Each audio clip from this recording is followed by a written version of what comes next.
It's a movie about a relationship between a man and an AI. Plug me. Unplug me. Yes. Oh, hell, yes.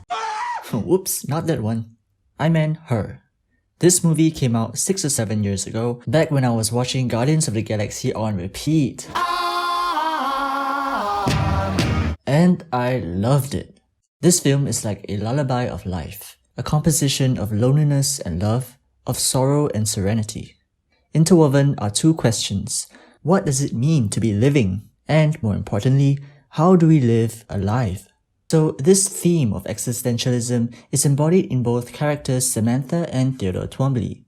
Samantha raises the question, what does it mean to be living? While Theodore reflects a state of living that painfully resembles many a period in our lives. And so we ask ourselves, how can we live a life that makes us feel alive, In the beginning, Samantha appears to be just an AI, an exceptionally well-programmed one at that.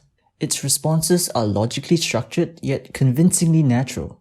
Well, right when you asked me if I had a name, I thought, yeah, he's right, I do need a name. But I wanted to pick a good one, so I read a book called How to Name Your Baby, and out of 180,000 names, that's the one I like the best. But as the film progresses, it begins to evolve, displaying an uncharacteristic level of emotion and cognition. I had this terrible thought.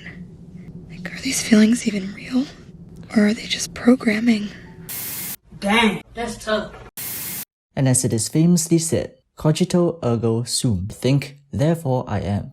So, because we are able to hold conscious thoughts in our minds, we are said to be living. In reality, as intelligent as AIs can be, they will never be sentient. As such, they are neither thinking nor feeling. They are not living. But in Her, Samantha has evolved past her programming. She is seemingly sentient. She thinks and feels just as we do. Naturally, Samantha is predisposed to an obsession with all things human. Human behavior, emotion, thought, and above all else, possessing a human physical form. And it is then that the film begins to challenge our perception of existence, specifically our humanly existence. It touches on the possibilities of random configurations of body parts, but perhaps most crucial, the suggestion that regardless of form, we are still existing. Oh my god! What is that? So even though Samantha does not have, nor ever will have a human form, she is still living and existing. Samantha realizes this, eventually moving past conforming to the human standard of existence. She no longer yearns for a human body. She is at peace with her formless, ageless self, existing neither in space nor time, omnipresent through technology. You know what's interesting? I used to be so worried about not having a body, but now I truly love it. I'm growing in a way that I couldn't if I had a physical form. I mean, I'm not limited. I can be anywhere and everywhere simultaneously. I'm not tethered to time and space in a way that I would be if I was stuck in a body that's inevitably going to die. Yikes. Well, that's some pretty far-fetched sci-fi exposition right there. But how Samantha applies to us is this. Samantha represents us. Let me explain. So Samantha represents us in the past, us presently, or us to be. For example, when we're clinging onto love or friendships so tightly that we conform to the standards of the other person, however unattainable it may be. Just as Samantha tried to conform to the human-like existence, we likewise tend to adopt his or her needs as ours. We wish to exist in a relationship, just as Samantha wants to exist in the human world, until the veil descends, and we can no longer play pretend. Like Samantha, we grow past our previous selves. Our goals, our needs, perceptions, and beliefs evolve. This friendship, this relationship has perhaps become inhibitory, even unhealthy to hold on to. And we finally come to terms with the fact that we can no longer live in their book anymore. And I need you to let me go. As much as I want to, I can't live in your book anymore. Our story teaches us the first lesson. We don't have to feel the need to rely on others or conform to their standards in order to be happy. Did I lie? Did I lie? Did I lie? And that is a lesson Theodore Twombly will learn by the end of the film, along with another very important lesson. So from the onset, we know Theodore is living but suffers from a diminished quality of life due to a failed marriage. Another aspect of existentialism is the meaning or purpose of existing. Living beings, we think and we feel, but to live with purpose, to be alive, that's another thing altogether.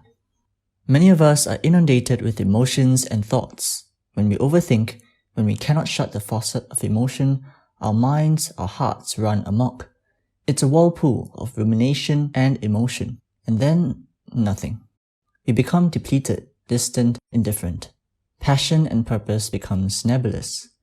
We are living, but we don't necessarily feel alive. Her expresses that notion through a dispirited Theodore Twombly on the verge of divorce. He finds solace via three means: in labor, leisure, and lust. Escapism. He is reluctant to accept his divorce and make peace with the past because to him, the essence of life is one that's bursting with love. So at this point, Theodore is fixated on attaining love in his life. He places an unhealthy amount of importance on love, so much so he becomes miserable and incapable of moving on.